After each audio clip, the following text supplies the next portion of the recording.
আমন্ত্রণ সবাইকে জেডএসআর নিবেদিত আবার ডেমোক্রেসি অনুষ্ঠানে আপনাদের সঙ্গে আছে আমি সাইফুল হক। দর্শক, ক্ষমতায় টিকে থাকতে আওয়ামী লীগ বিদেশি প্রভুদের দাসত্ব করছে অভিযোগ তুলে বিএনপি এখনও সরকার পতনের এক দফা আন্দোলন চালিয়ে যাওয়ার কথা বলছে। সরকার বিরোধী জনমত তৈরিতে দলটির লিফলেট বিতরণ ও জনসংযোগ করছে। অন্যদিকে আওয়ামী লীগের পাল্টা অভিযোগ, ক্ষমতায় যাওয়ার জন্য বিএনপি বিদেশি প্রভুদের দাসত্ব করছে। এদিকে জাতীয় পার্টির চেয়ারম্যান জিএম কাদের বলেছেন, ক্ষমতাশালী 3টি দেশ সহ বেশ কিছু দেশ দ্বাদশ জাতীয় সংসদ নির্বাচন সফল করতে আওয়ামী লীগকে সমর্থন দিয়েছে। ভাঙন ঠেকাতে নির্বাচনে গেছে জাতীয় পার্টি। দেশের বড় 3 দলের এমন মন্তব্যের প্রেক্ষাপটে দর্শক, আজ আমাদের আলোচনার বিষয় দেশের রাজনীতিতে বিদেশি প্রভু। আর এই বিষয়ে আলোচনার জন্য আজ আমাদের সঙ্গে স্টুডিওতে রয়েছেন বাংলাদেশ ছাত্রলীগের সাবেক সহসভাপতি ব্যারিস্টার প্রশান্ত ভূষণ বড়ুয়া, রয়েছেন বিএনপির জাতীয় নির্বাহী কমিটির সদস্য শেখ রবিউল আলম এবং রয়েছেন রওশন এরশাদপন্থী জাতীয় পার্টির কো চেয়ারম্যান ও মুখপাত্র সুনীল শুভ রায়।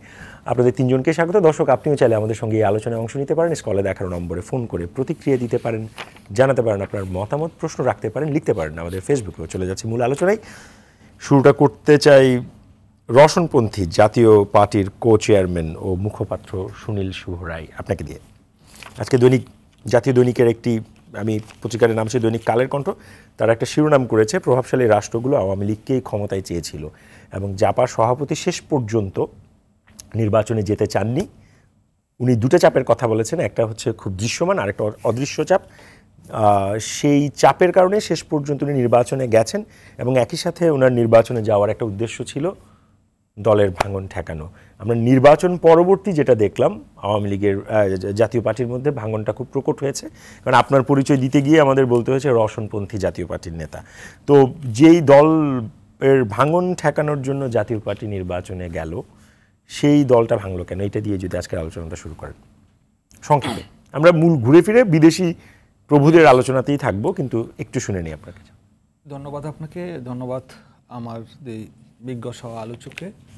দেখুন, প্রথমে আমি কালকেই একটা কথা বলেছিলাম, প্রশান্ত দাও সেখানে ছিলেন, যে এই ব্যক্তির কোনো উক্তি নিয়ে মন্তব্য করার মতো, আলোচনা করার মতো বিষয় আর আমাদের কাছে নেই।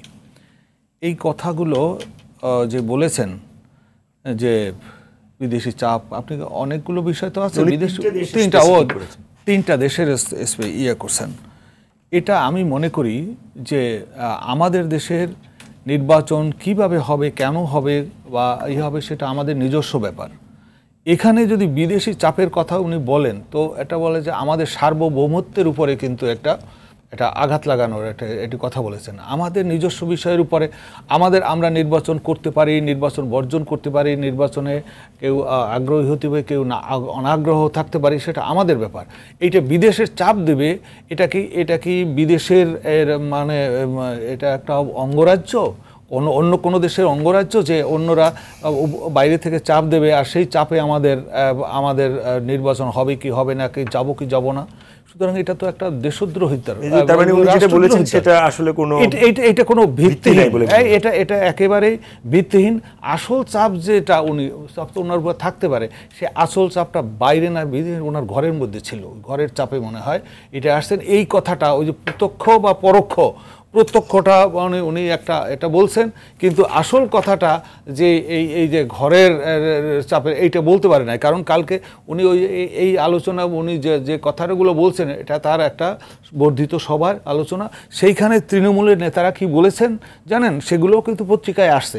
যদিও ওই সময় আগে নিজের মতো একটা ব্যাখ্যা দিয়ে উনি মিডিয়াকে বের করে দিয়ে রুদ্ধধারের বসে মানে তৃণমূলের নেতাদের কথা শুনছেন, সেখানে যা বলছেন সে কথাগুলো কিন্তু আর গোপন করতে থাকে না, বেড়ে আসছে। সেখানে বলছে যে এই যে বউয়ের কথায় দল চালাতে গেলে দল চলবে না। আর উনি যেটা শাক দিয়ে মাছ ঢাকার মতো কথা বলেছেন, যে ভাঙন ঠেকাতে গেছেন। আর আমি এখনো মনে করি যে জাতীয় পার্টিতে ভাঙন হয়নি, জাতীয় পার্টির ব্যর্থ নেতৃত্বের বিরুদ্ধে ব্যবস্থা নেওয়া হয়েছে। 2 জন নেতৃত্বকে সরিয়ে দেওয়া হয়েছে, দল থেকে বহিষ্কার করা হয় না। আপনি যদিও বলেছেন যে রওশনপন্থী জাতীয় পার্টি, রওশন জাতীয় পার্টির কোনো পন্থী নয়। জাতীয় পার্টি আমি আজকে কো চেয়ারম্যান নির্বাচিত হয়েছি।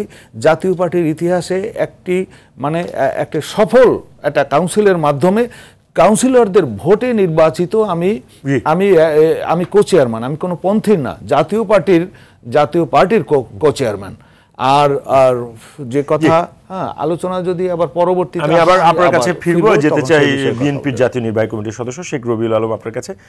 একেবারে সহজ প্রশ্ন, যে এই যে পাল্টাপাল্টি অভিযোগ আমরা দেখছি, এবং অভিযোগের দুটো দলেরই প্রধান অভিযোগ হচ্ছে একজন আরেকজনের বিদেশি প্রভুদের দাসত্ব করছে, তার মানে দুটো দলের এই জায়গায় কিন্তু আমরা একটা একমত দেখতে পাচ্ছি অভিযোগের ক্ষেত্রে। একটু যদি বলেন, যে বিএনপি বলছে যে আওয়ামী লীগ বিদেশিদের দ্বারা ক্ষমতায় এসছে, আওয়ামী লীগ বলছে বিএনপি দাসত্ব করছে, বিদেশিদের দাসত্ব করছে, মানে এই দু দলের এই একটা জায়গায় কিন্তু আমরা দেখলাম কমন একটা ইস্যু। ধন্যবাদ আপনাকে, ধন্যবাদ প্রিয় দুই সহালোচক এবং যারা যুক্ত আছেন।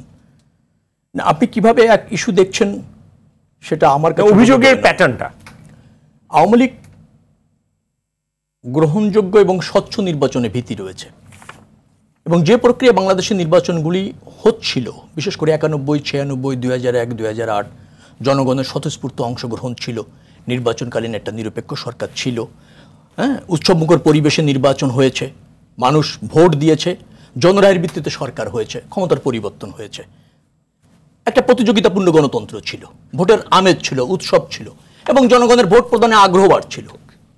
সেই পথটা রুদ্ধ করেছে আওয়ামী লীগ, এবং রুদ্ধ করে 2014 বলেন, 18 বলেন এবং 24 বলেন, যে নির্বাচন আওয়ামী লীগ করেছে সেখানে জনরায়ের প্রতিফলন হয়নি।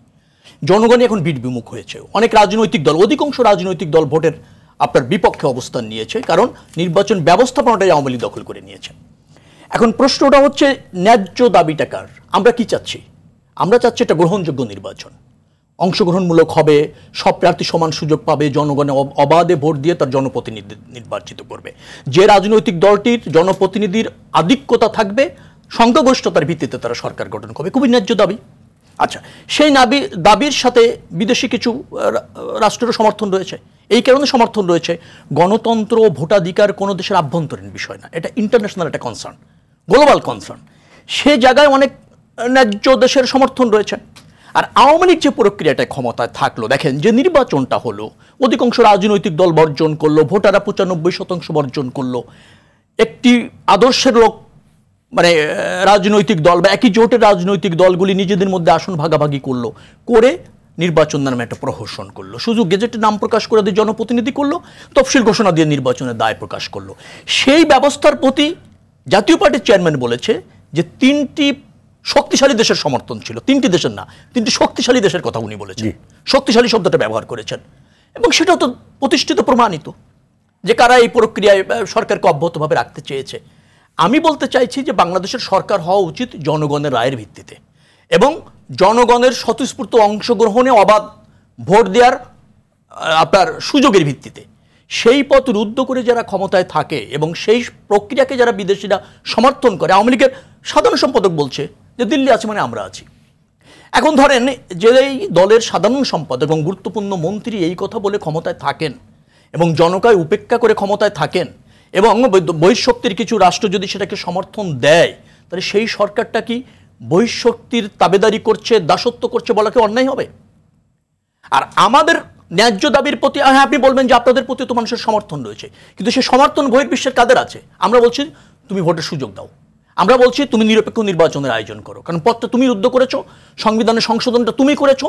আমাদের বাংলাদেশের নির্বাচনগুলি কোন প্রক্রিয়ায় হবে সেটা সেটেল ইস্যু ছিল সংবিধানে, তুমি পঞ্চদশ সংশোধনী করে সেটা রহিত করে নিজের মতো করে নির্বাচন করছো, যে নির্বাচনে অন্য রাজনৈতিক দলের আস্থা নেই, জনগণের আস্থা নেই, সেই প্রক্রিয়ার থেকে বেরিয়ে আসো। তাহলে আমাদের ন্যায্য দাবির প্রতি যদি কোনো বন্ধুপ্রতিম রাষ্ট্র এবং গ্লোবাল ভিলেজে যারা আছে, যারা গণতন্ত্রে বিশ্বাস করে, ভোটাধিকারে বিশ্বাস করে, তাদের সমর্থন থাকলে তো সেটা ন্যায্য।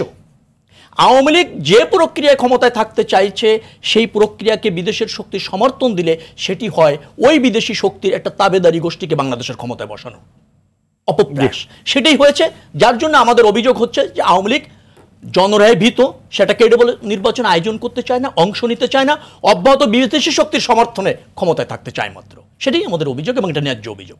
ধন্যবাদ শেখ রবিউল আলম। আবার আপনার কাছে ফিরবে, যেতে চাই বাংলাদেশ ছাত্রলীগের সাবেক সহসভাপতি ব্যারিস্টার প্রশান্ত ভূষণ বড়ুয়া আপনার কাছে।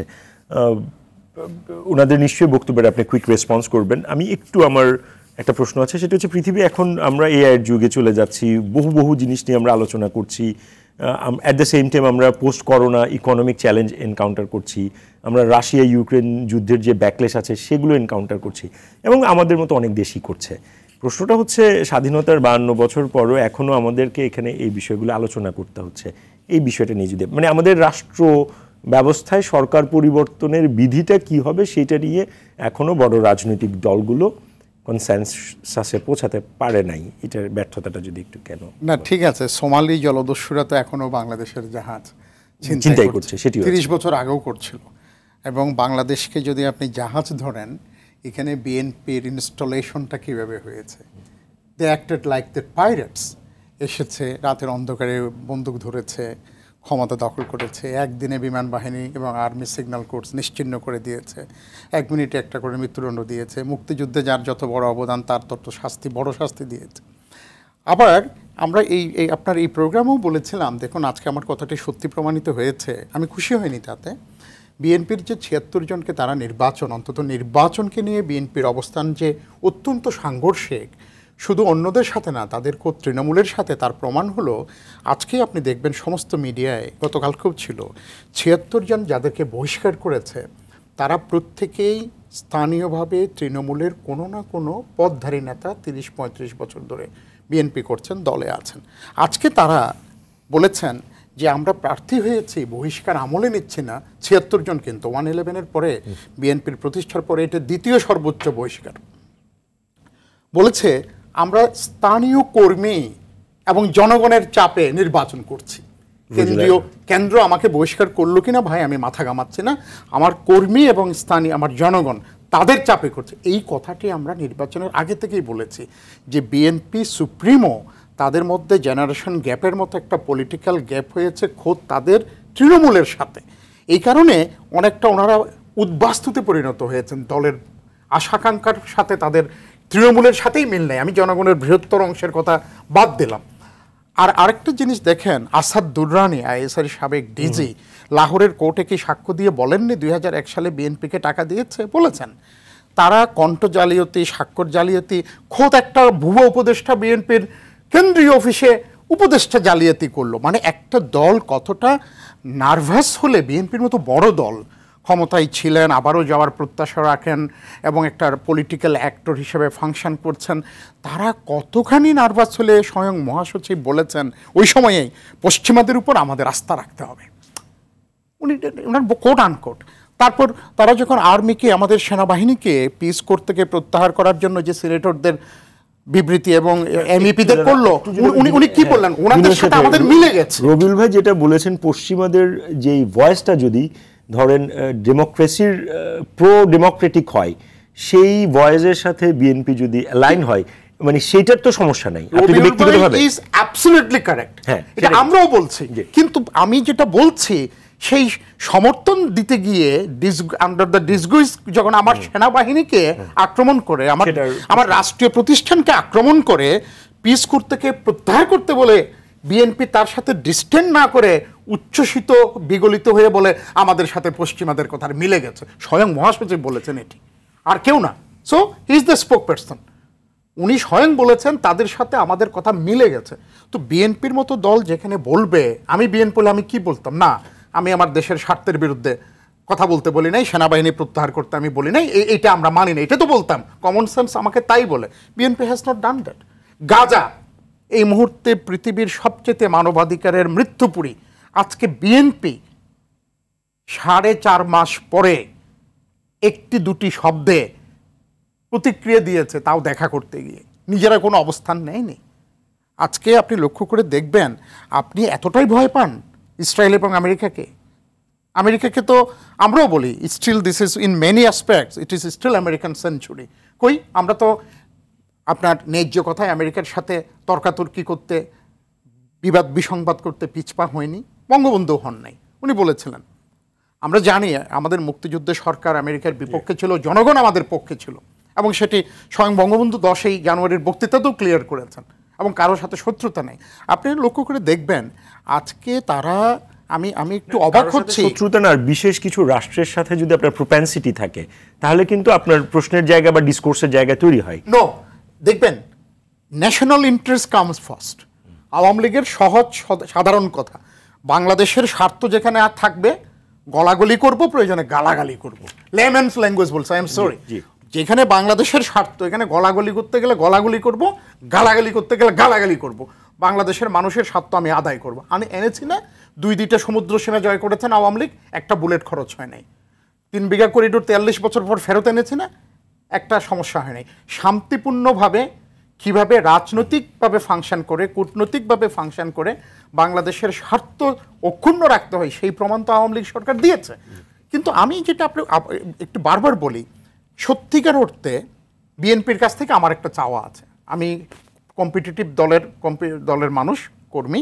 এই যে 76 জন তারা বহিষ্কার করলেন, তারা যে বক্তব্যটা দিচ্ছেন, এটা আমরাও বলেছি যে বিএনপির সুপ্রিমোর সাথে গ্রাসরুটের অন্তত নির্বাচন কেন্দ্রিক যে প্রত্যাশা, তার যোজন ফারাক। আজকে এটা প্রমাণিত হয়েছে। দাদা, আমি আরেকটা ছোট্ট প্রশ্ন আপনার কাছে রাখতে চাই। জিএম কাদের যেটি বলেছেন যে আসলে নির্বাচনে শেষ পর্যন্ত উনি যেতে চাননি, উনাকে জোর করে নেওয়া হয়েছে এবং সেখানে 3টি শক্তিশালী রাষ্ট্র ইনফ্লুয়েন্স করেছে, এই স্টেটমেন্টটা আপনি এসেন্স আছে এটার? উনি আরেকটি কথা বলেছেন, 3টি রাষ্ট্রের কথা বলছেন, আরো কিছু রাষ্ট্র পক্ষে ছিল। তার অর্থটা কি? সারা পৃথিবী এই নির্বাচনের পক্ষে ছিল, অলমোস্ট এন্টায়ার দ্য ওয়ার্ল্ড।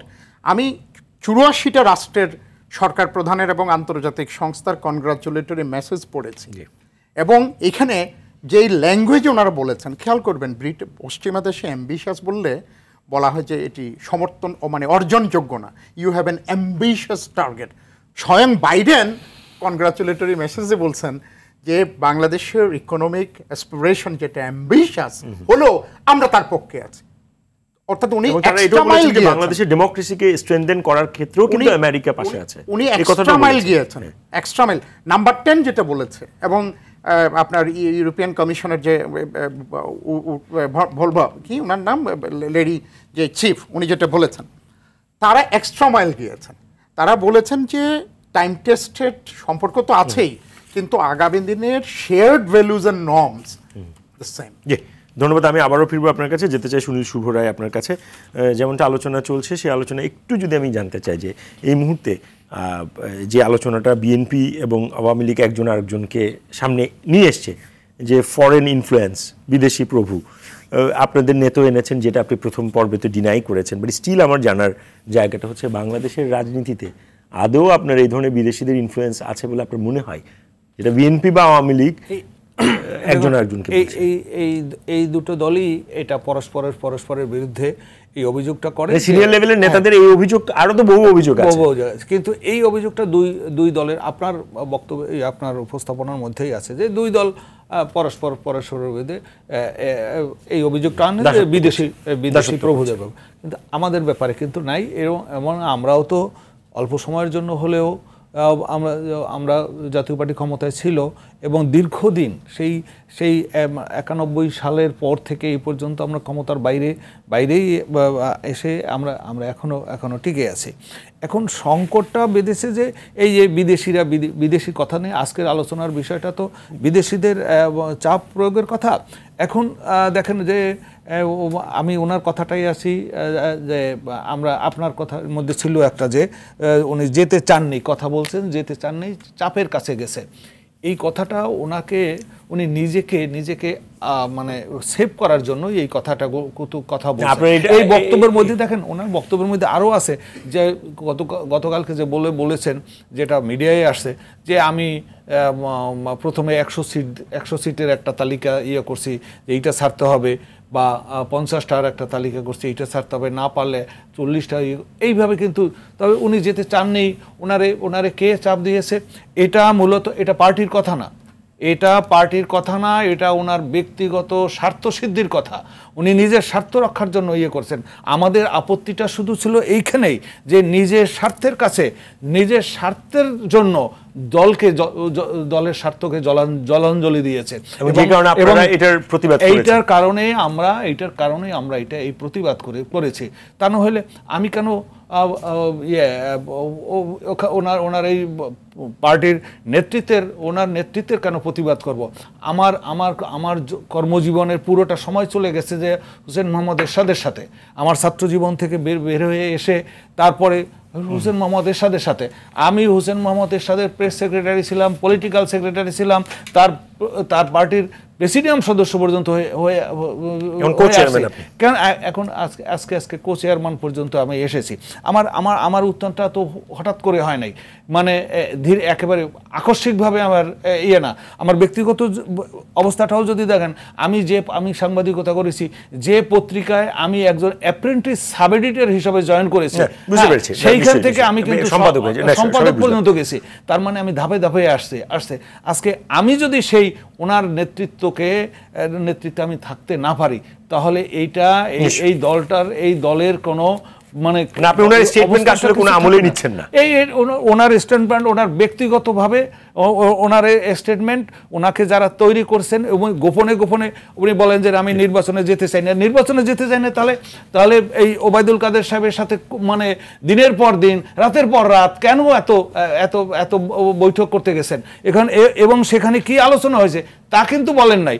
মিথ্যা কথাটা বলছেন কি যে না আমরা নির্বাচনের পরিবেশ নিয়ে আলোচনা করতে বলছি। তাহলে আপনি গেছেন নির্বাচনের পরিবেশ নিয়ে আলোচনা করতে, আবার বলেন যে আমি তো নির্বাচনে যেতে চাইনি, আমার পরাশক্তির বিদেশি চাপের জন্য আমাকে যেতে হয়েছে।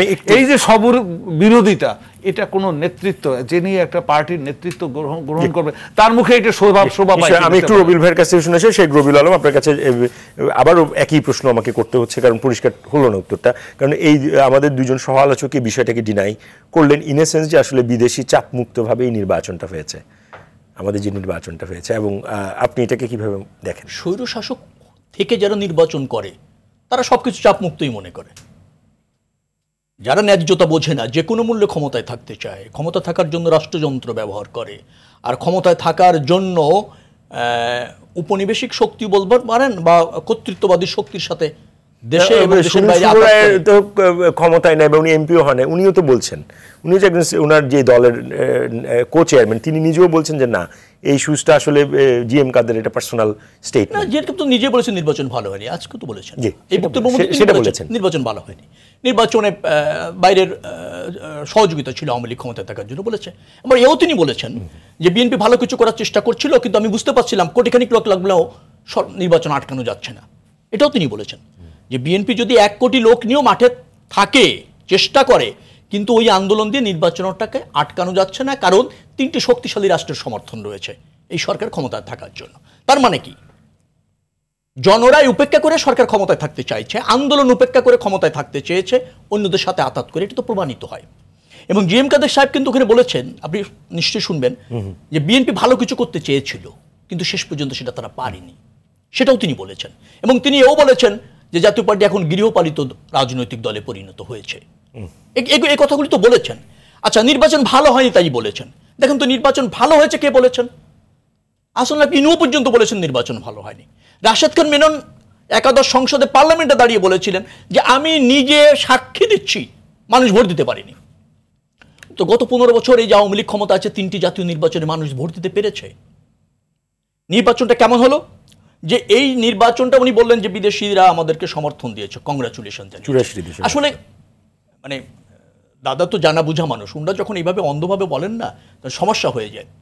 আচ্ছা, উনারা তো কংগ্রাচুলেশন বেক করা শুরু করে দিলেন নির্বাচনের পর, কংগ্রাচুলেশন বেক করছিলেন আন্তর্জাতিক আপনার কমিউনিটিতে।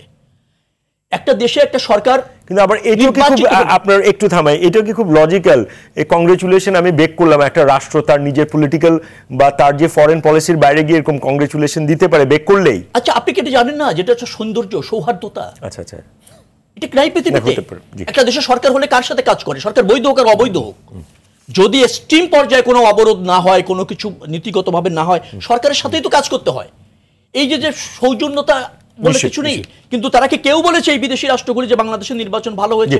এক বাক্য দিয়ে শেষ করি, এক বাক্য দিয়ে তারা সবাই বলেছে নির্বাচন সাজানো হয়েছে, পাতানো হয়েছে, একপক্ষীয় হয়েছে এবং ভাগাভাগি হয়েছে, সবাই বলেছে। আপনাদের আলোচনা আমরা আরো শুনবো, তবে একটা বিরতিতে আমাদের যেতে হচ্ছে। দর্শক, ZSRM নিবেদিত আবার ডেমোক্রেসি অনুষ্ঠান নিচ্ছি, ছোট বিরতি, আমাদের সঙ্গেই থাকুন, ফিরছি একটু পরেই।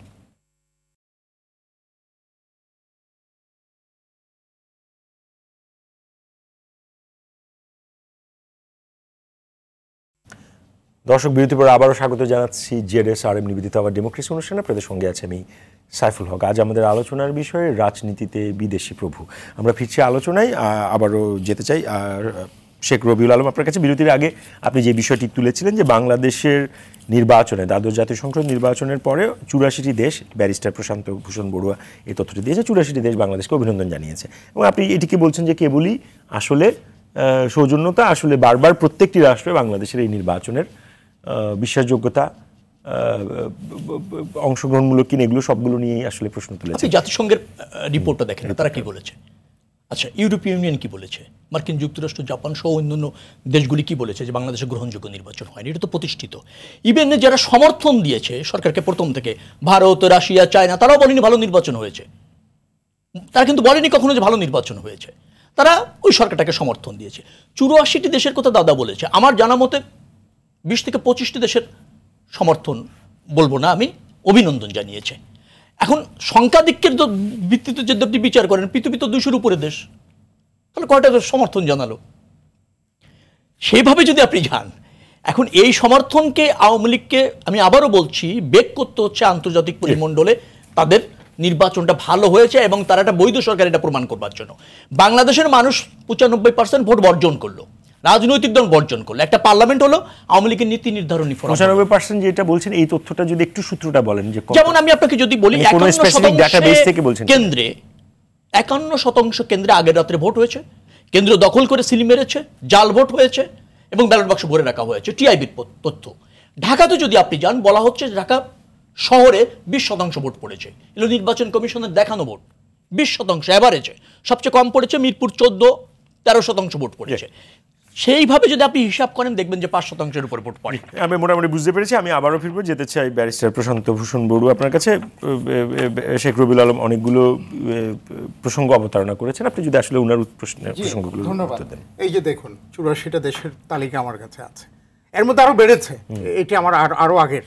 তো বাট আমি ওই 84 না 86, এটাকে আমাদের খুব ধর্তব্য। এগুলো আমেরিকাতে নির্বাচন হলে, ভারতে নির্বাচন হলে তারা কি বলে যে বাংলাদেশ আমাকে সমর্থন দিয়েছে? না, এইটা নিয়ে আমরা তো বদার করি কেন? না, ওই যে ওনারা বললেন যে মানুষ যেহেতু গ্রহণ করেনি নির্বাচন, ওটাকে বৈধ করতে চেষ্টা করে। বলেছেন যে এটার একটু উত্তর যদি দেন, যে আমরা অভিনন্দন বেক করেছি, আমরা স্বীকৃতি বেক করেছি, এরকম কোনো তথ্য প্রমাণ চেয়েছেন আপনি ওনার কাছে? কোথায় বেক করেছেন? উনি বলেছেন, আপনি উত্তর দেবেন। না, উনি বলেছেন কোনো প্রমাণ পেয়েছেন? পাবেন না। শোনেন, ওই যে কিসের নৌকা জানি পাহাড়েও চলে, এগুলো কিছু বিষয় আছে। আর একটা হলো যে হ্যাঁ, নৌকা নিয়ে আসতে হয়, যে ওই নৌকা নাকি ওনারা পাহাড়েও চালায়। কারণ কি জানেন, অবরোধ কিন্তু এখনো চলছে। ওনারা কেউ বিদ্যুতের বিল দিচ্ছেন না, পানির বিল দিচ্ছেন না, আদালতে হাজিরা দিচ্ছেন না। এই কানা ছেলের নাম পদ্মলোচন, জনাব তারেক রহমান সাহেব যে নির্বাচনের আগে যে অসহযোগ শুরু করেছেন, এটা কিন্তু চলছে, প্রত্যাহার কিন্তু করে নাই। সুতরাং আমরা ধরে নিতে পারি রবিউল ভাই বিদ্যুতের বিল দিচ্ছেন না, পানির বিল দিচ্ছেন না, এমনকি আদালতে উনি হাজিরাও দিচ্ছেন না। স্বাভাবিক, ওনার দলের কথা উনি মানছেন। আমরা এই কারণেই বলি যে বিএনপি আকাশকুসুম কল্পনা করে যে তাদের একটা রাজনৈতিক যে অবস্থান, সেটাকে সম্পূর্ণরূপে ধূলিসাৎই করেনি, এর মাধ্যমে গণতন্ত্রকে টর্পেডো মেরেছে। কেন টর্পেডো মেরেছে আপনি লক্ষ্য করে দেখবেন, পুরো বাংলাদেশের জাতীয় রাজনীতির প্রেক্ষাপটকে তারা পশ্চিমাদের উপর নিয়ে গেছে নিজে নিজে, কেউ এসে তাকে বলে নাই, তারাই এগুলো করেছেন। এর আগে নানা কাণ্ড কারখানা করেছেন। তবে এখানে এই ঘটনাটা আছে, বাংলাদেশের সমস্ত নির্বাচনগুলোর আগে আমরা অস্কার তারানকোর আমরা মুভমেন্ট দেখেছি, আমরা সুষমার স্বরাজের মুভমেন্ট দেখেছি, আমরা এর আগেও অনেকগুলো মুভমেন্ট দেখেছি। একদম বাংলাদেশের ইতিহাস আরো আছে। ডক্টর কামাল হোসেন, বি চৌধুরী সহ এরশাদ বিরোধী আন্দোলনে তখন মার্কিন যুক্তরাষ্ট্রে তারা প্রতিনিধি হিসেবে গিয়েছিল সম্মিলিত বিরোধী দলের পক্ষ থেকে, সেটাও আছে। এই ট্রেন্ড তো আছে না, এই ট্রেন্ড থাকা এক জিনিস, আবার এই ট্রেন্ডের ছদ্মাবরণে আপনি বাংলাদেশের জাতীয় প্রতিষ্ঠানগুলোর বিরুদ্ধে অবস্থান নেওয়া, difference is an ocean, Saiful. আমরা বারবার এটি বলতে চাই যে আওয়ামী লীগ বিএনপির মধ্যে বিরোধ থাকবে, বিসংবাদ থাকবে, মতপার্থক্য থাকবে, হবেই।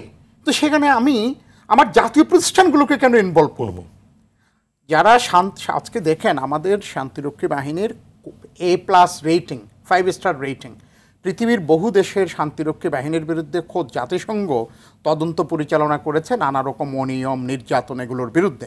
আর আমাদের সেনাবাহিনীর এবং পিস কোরের সদস্যদের সেবায় সন্তুষ্ট হয়ে বিভিন্ন রাষ্ট্রে বাংলাদেশের নামে রাস্তার নামকরণ হয়েছে, স্কুলের নামকরণ হয়েছে। একবার যদি আমার গ্লোবাল কম্পিটিটিভনেস আমি হারাই, সেটা ধরতে আমাদের আরও কত দশক লেগে যাবে। তো আজকে আমার কমার্শিয়াল কম্পিটিটিভনেস, আমার আন্তর্জাতিক শান্তিরক্ষা কার্যক্রমে করছেন, সেই ফোনটা নিয়ে আমরা আবার আসছি। দর্শক কে বলছেন, কোত্থেকে বলছেন, নাম বলে যদি প্রশ্নটা করেন, আপনার প্রশ্নটা যদি একটু করেন। আমার নাম দর্শক আপনার নাম বলে যদি প্রশ্নটা করেন। হ্যাঁ, আমার নাম ফারুক, আমি ঠাকুরগাঁ থেকে বলছি। জি, আপনার প্রশ্নটা। আচ্ছা, আপনারা যে এই যে মনে করেন যে টকশো করতেছেন, হ্যাঁ টকশো যে করতেছেন। দর্শক আপনার ফোনটা মনে হয় কেটে গেছে, আপনি একটু আবারও চেষ্টা করুন, আমাদের সঙ্গে যুক্ত থাকুন। জি, যেটা বলছিলাম, লড়াইটা বিএনপি ভার্সেস আওয়ামী লীগ হতে পারে, আওয়ামী লীগ ভার্সেস বিএনপিও হতে পারে, কিন্তু বিএনপি লড়াইটা বাংলাদেশ ভার্সেস বিএনপিতে নিয়ে গেছে। যেদিন লড়াইটা বাংলাদেশ ভার্সেস বিএনপি নিয়ে গেছে সেদিন তো বিএনপি শেষ। কেন তাকে সমর্থন দিবে? জনাব জে এম কাদেরের কথা যদি আমি আরেকটু এক্সটেন্ড করি, উনি বলেছেন এই তিনটা দেশের নাম ধরেননি, উনি বলেছে আরও শক্তিশালী দেশ তাদের পক্ষে ছিল। অর্থাৎ হি received the message, the entire world was supporting the election. আরেকটা কথা বলি নির্বাচনের গুণাগুণ নিয়ে, খোদ ট্রাম্পকে এখনো আমেরিকার গত নির্বাচনের ফলাফল মেনে নিয়েছেন। 55% রিপাবলিকান সদস্য এখনো মনে করে তাকে হারানো হয়েছে, এবং ক্যাপিটাল হিলে যে দাঙ্গাটা কিভাবে হলো, এবং এখনো যেটা হচ্ছে আজকে দেখেন। আজকেও এতে আমি বলি, I should register my protest. আজকে দুজন বাঙালিকে তারা ছুরিকাঘাত এবং গুলি করে হত্যা করেছে মার্কিন যুক্তরাষ্ট্রে। এর আগে ফয়সলকে 23 বছর বয়সী একটা তরুণ ছেলে চারজন পুলিশ কর্নার করে, হি ওয়াজ নট দ্য থ্রেট, ও পালাচ্ছিল, গুলি করে মেরে ফেলেছে। আচ্ছা, এইখানে আমি বলি, আমরা এখানে প্রতিবাদ করি, দক্ষিণ আফ্রিকায় মারা গেলে, আমেরিকায় মারা গেলে বিএনপি এই প্রতিবাদটা করে না। কেন করে না? কি কারণ? গাজায় একটা কথা বলতে তাদের এতদিন লাগলো। আমেরিকাতেও 40টার মতো বড় বিশ্ববিদ্যালয় গাজার ঘটনায় এই যে এর চেয়ে বড় মানবাধিকার লঙ্ঘন পৃথিবীতে নিকট অতীতে আর কোথায় হয়েছে? সেখানে বিএনপি একটি রাজনৈতিক দল হিসেবে একটা টু শব্দ উচ্চারণ করতে পারলো না। তাহলে আমাদের জাতীয় প্রতিবাদটা শক্তিশালী হতো। তাহলে ডিফারেন্স কি? বিএনপির সাথে আমার 10টা পার্থক্য থাকবে, তার সাথে আওয়ামী লীগের থাকবে, কিন্তু সেখানে বিদেশিদের হস্তক্ষেপ ডেকে এনে খুশিতে উদ্বেলিত হয়ে যে আমাদের সাথে তাদের কথা মিলে গেছে বলে আমার জাতীয় স্বার্থের বিরুদ্ধে আপনি অবস্থান নেবেন, এটা কে মানবে? আপনি মানবেন? কেউ মানবে না। এই কারণে লড়াইটা বাংলাদেশ ভার্সেস বিএনপি করে ফেলেছে। আচ্ছা, আওয়ামী লীগ প্রতিবাদটা কোথায়? আপনার সুযোগ আছে। আপনি আওয়ামী লীগ কোথায় প্রতিবাদটা করেছেন? আমরা প্রথম 24 ঘন্টার মধ্যে আওয়ামী লীগ রাজনৈতিক দল হিসেবে কোথায় প্রতিবাদ করেছে এবং সরকার কোথায় প্রতিবাদ করেছে? শুনেন, পররাষ্ট্র মন্ত্রণালয় একাধিকবার বলেছে আওয়ামী লীগ আমরা ব্যক্তিগতভাবে প্যালেস্টাইনি অ্যাম্বাসেডরের বাসভবনে গিয়েছি, ভিডিও দিয়েছি, সলিডারিটি ভিডিও দিয়েছি। না, সরকার, রাষ্ট্র এবং আওয়ামী লীগ একাকার হয়ে গেছে। আপনি জানতে পারেন না, জানতে পারছেন তো, আমি আপনাকে বলি। আর আওয়ামী লীগের প্রতিবাদ এক নয়। রবিউল ভাই, আপনি তো শুনতে পাচ্ছেন না। আপনি উদাহরণ নেন, আমরা 10 সেকেন্ড 30 সেকেন্ডের ভিডিও দিয়েছি প্যালেস্টাইনি রাষ্ট্রদূতের বাসায় গিয়ে গ্লোবাল সলিডারিটির জন্য। বাংলাদেশ থেকে ওনারা 100টা সলিডারিটি ভিডিও ক্লিপিং নিয়েছে। উই ডিড দ্যাট, আমরা অফিশিয়ালি করেছি। আপনারা কেন করলেন না? এটা কি ক্ষতি ছিল? আমেরিকা আপনাদের মেরে ফেলতো। কোথায় আপনি কিসের সাথে কি বললেন দাদা? আওয়ামী লীগ রাজনৈতিক কি কর্মসূচি দিয়েছে প্যালেস্টাইনদের নিন্দা জানিয়ে?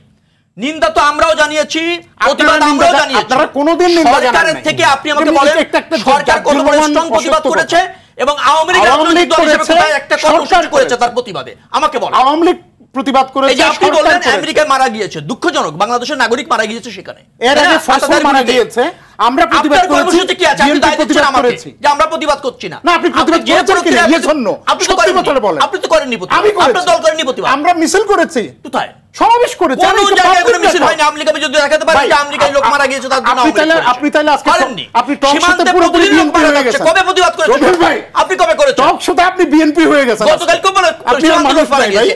এই এক মাসে 5 জন সীমান্তে মারা গিয়েছে। আজকে আপনি বিএনপি মানুষ না। শুনেন, কোন প্রতিবাদ করেননি। আমরা নতুন পররাষ্ট্রনীতি, নতুন রাজনীতি আপনাদের সত্যি অনেক মিডিয়ার সামনে আমি নিজে ব্যক্তিগতভাবে আমি অংশগ্রহণ করেছি বলে আমার মনে আছে, না হলে তো আমি ওনার ফাঁদে পড়ে যেতাম। না না, ফাঁদে পড়েছেন আপনি। আজকে পড়ে যেতেন কি? আওয়ামী লীগ কোনো কর্মসূচি দেয়নি। আজকে আপনি রাজনৈতিক দল হিসেবে আওয়ামী লীগ কোনো কর্মসূচি গাজার যুক্তিবুদ্ধি সম্পন্ন মানুষ দেয়নি। আজকে আপনি পুরোপুরি বিএনপি, আপনি সফল, আপনি বিএনপি আজকে। শোনেন, এটা তো পাবলিক রেকর্ড, এটা নিয়ে তর্ক করার কিছু নাই। আমরা বলেছি যে দেখেন, বিএনপি এত বেশি নতজানু পররাষ্ট্রনীতি করে নিয়েছে, স্বাক্ষর জালিয়াতি করতে হয়, অমিত শাহের কণ্ঠ জালিয়াতি করতে হয়, বেগম জিয়া কেমন আছেন, বেগম জিয়া কেমন আছেন তাই অমিত শাহের খবর নিলে না নিলে বিএনপির কি যায় আসে, বা বাংলাদেশেরও কি যায় আসে, অন্য কোনো দেশের। অর্থাৎ বিএনপি দলটা এতটাই নার্ভাস হয়ে এই কাজগুলো করেছে। স্বাক্ষর জালিয়াতির জন্য ওনারা 6 জনকে বহিষ্কার করে নেয় নিউ ইয়র্কে, করেছে। অর্থাৎ এই কাজগুলো ওনারা সাংগঠনিকভাবে করেছেন, ঢাকার থেকে করেছে, সর্বশেষ জলজ্জন্ত মানুষের উপদেষ্টা বলে জালিয়াতি করলো, এই কাজটা করেছে। এগুলোর তো কোনো জবাব নেই। আমাদের কথা হলো যে ভাই দেখেন, আপনাদের এত বড় দল, স্বয়ং 76 জন আপনাদের তৃণমূল, ঠিক আছে আমরা বলেছি যে আপনাদের সাথে তৃণমূলের আশা আকাঙ্ক্ষার পার্থক্য হয়ে গেছে বিরাট, ধরলেন যে আমরা এটা বললাম যে বলবে আপনার কি যায় আসে, আমার গরু আমি যেমনি কাটবো, সেটা করতে পারে। কিন্তু এইটা করতে গিয়ে আপনি বাংলাদেশের জাতীয় স্বার্থের পরিপন্থী কেন অবস্থান নেবেন? আমার যদি দেবেন, আমি দাদা আপনাকে থামিয়ে সময়ের দিকে চিন্তা করে একটু দাদার কাছ থেকে শুনতে চাই, ব্যারিস্টার প্রশান্ত ভূষণ বুড়ো। আমি আবারও আপনার কাছে ফিরবো। সুনীল শুভ রায়, আপনার কাছে যেটি জানতে চাই, এরা বলছে প্রতিবাদ করেনি, এরা বলছে প্রতিবাদ করেননি, তো এই অভিযোগের মধ্যে আমরা কিন্তু আছি শুরু থেকে শেষ পর্যন্ত। মানে এই যে ইস্যুটা উনি তুলেছেন যে বাংলাদেশের রাজনীতিতে বিশেষ করে সাংবিধানিক যে প্রতিষ্ঠানগুলো আছে বা সার্বভৌমত্বের যে জায়গা আছে, সেখানে আমরা বিদেশিদেরকে নিজেদের স্বার্থে আমরা সেই প্রতিষ্ঠানগুলোকে ধ্বংস করছি কিনা। হ্যাঁ, তা তো কিছুটা হচ্ছেই, এবং এটা আমার নির্বাচন তাৎক্ষণিক আমি কিন্তু আমেরিকার নির্বাচন বা ভারতের নির্বাচন নিয়ে আমাদের জায়গা নাই। হ্যাঁ ঠিক, আমার মানে এটা অনির্ধারিত একটা বাহাসের জন্য আমার মস্তিষ্কে যা ছিল তা কিছুটা বেড়ে গেছে। আমি যেমন রবিউল ভাইয়ের আলোচনার সূত্র ধরে 2-1টা কথা বলতে চেয়েছিলাম, এবং প্রশান্ত দার কথা প্রেক্ষিতেও আমি কিছু কথা বলতে চাচ্ছিলাম। যেমন ধরেন যে 84 পক্ষে নির্বাচনের পক্ষে ছিল, মানে এখন সেই পক্ষটা কিন্তু দাদা মানে একটা দলের পক্ষে থেকে কিছু কথা বলা আর সুষ্ঠু নির্বাচনের পক্ষে তাদের অবস্থান নেওয়াটা, এটা কিন্তু এক জিনিস নয়। আমরা বিদেশিদের বিষয়টা গণতান্ত্রিক বিশ্ব হিসাবে, গণতান্ত্রিক বিশ্বের আমরা একটা সদস্য দেশ হিসাবে আমাদের দেশে গণতন্ত্র, সুষ্ঠু গণতন্ত্র প্রতিষ্ঠিত হোক, সে ব্যাপারে আমাদের অন্যান্য যেসব গণতান্ত্রিক দেশের একটা সমর্থন, সহযোগিতা বা আশীর্বাদ যদি থাকে, সেটা আমরা অবশ্যই গ্রহণ করব। কিন্তু আমাদের আপত্তিটা ছিল ওইখানে যে তাদের চাপের কাছে আমরা নির্বাচনে গেছি, বা তারা তাদের চাপের কারণে চাপ দিয়ে তারা নির্বাচন করিয়ে নিয়েছে, বা তারা প্রভাব খাটায় নির্বাচন করিয়ে নিয়েছে। এইখানে আমার আপত্তিটা ছিল, আমার এটা ছিল এইখানে যে এটা আমাদের নিজস্ব ব্যাপার। একটা ডিব্রিফিং করতে পারি যে আপনি তো নিজে নির্বাচনে অংশ নেন নাই, তাহলে আপনি হাউ ডু ইউ ফিল? সুন্দর একটা কথা আছে, এই কথাটার উত্তর আমার একটু নেবেন। তারপরে যেহেতু যখন দেখলাম যে আমি তো একদম ভিতরেই ছিলাম, কারণ আপনি তো নির্বাচন করার, আমি যতখানি জানি নির্বাচন করার ইচ্ছা পোষণ করেছেন। আমি অন্তত পক্ষে যে ইচ্ছা পোষণ করেছি এবং নির্বাচন করেছিও, এবং 18 সালের নির্বাচনের সত্যি কথা, এই কথা আমি সবসময় বলে আসছি যে ওই নির্বাচন বাংলাদেশের 299টি আসনে কি ধরনের নির্বাচন হয়েছে আমি সেদিকে যাব না। আমি ওই নির্বাচনে অংশগ্রহণ করেছি, এবং সেই নির্বাচনে অনিয়ম দেখে সকাল 9টার সময় আমি ওই নির্বাচন কিন্তু বর্জন করে আমি কিন্তু স্টেটমেন্ট দিয়ে আমি নির্বাচনটাকে বর্জন করে আসছি। কারণ আমি যে দেখি যে আমার ব্যালট বাক্স ভর্তি, ইয়েতে কেউ যেতে পারে না, এই অবস্থাটা দেখে এজেন্ট বের করে দেওয়া হচ্ছে, এটা দেখে আমি ইয়া করেছি।